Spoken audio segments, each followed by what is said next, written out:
Where does music come from? This is something I've spent a great deal of time thinking. I started playing keyboards when I was about 7 years old, and went on to play in rock bands, and I toured around California, played a lot in Utah. And I always felt like there was something missing with writing a ton of music. I wrote a bunch of love songs and rock and roll. And I just always felt like there was something that I was missing the connection and the driver and the inspiration.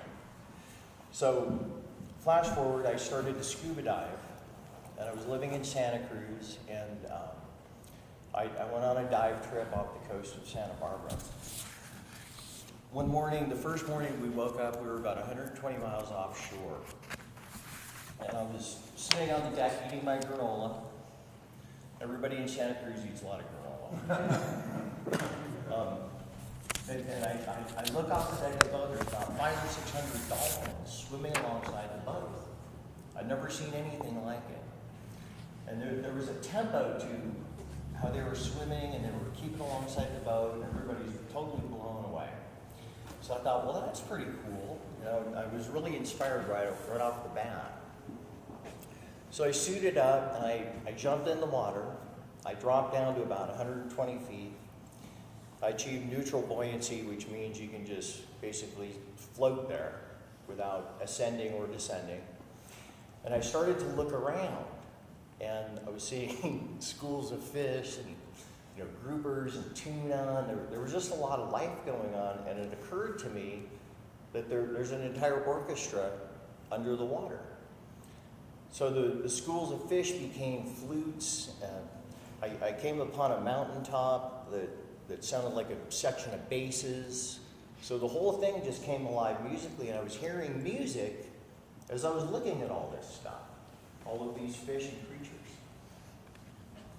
I was all excited. I looked at my oxygen. I realized I was going through the air pretty quickly because I was so jacked up, right? So I go back up on deck. And a lot of my dive mates worked for the Monterey Bay Aquarium. So I told them, I go, yeah, there's an orchestra under the water. And they're like, yeah, whatever, that's cool.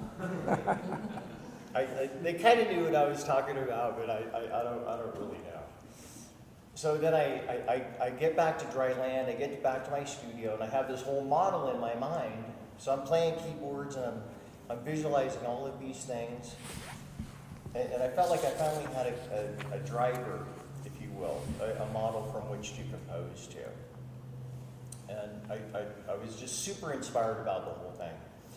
A couple of months later, the aquarium calls me, and they want me to score an exhibit called Jelly's Living Art. It's all about jellyfish. I was able to visit the husbandry labs and time the jellyfish. So I washed them in these tanks, and I timed them. They pulse through the water.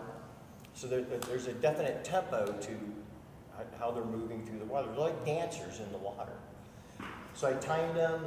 I converted the pulse over to tempo, and I wrote an entire score based on these pulse timings. The exhibit went on. It was a really psychedelic exhibit. It had a lot of just color and vibrancy. They backlit the tanks, and the music was really ambient and just super, but it had a tempo. It's 1 minute. Okay, thanks. So from that day on, I've used nature as a composing model, and I felt like I finally put it together. If I'm hiking, the wind going through the cottonwood trees, it's the same thing. The nature is all around us. So if you ever wonder where music comes from, it comes from instruments, of course, but for me, it comes from nature, and it's all around us.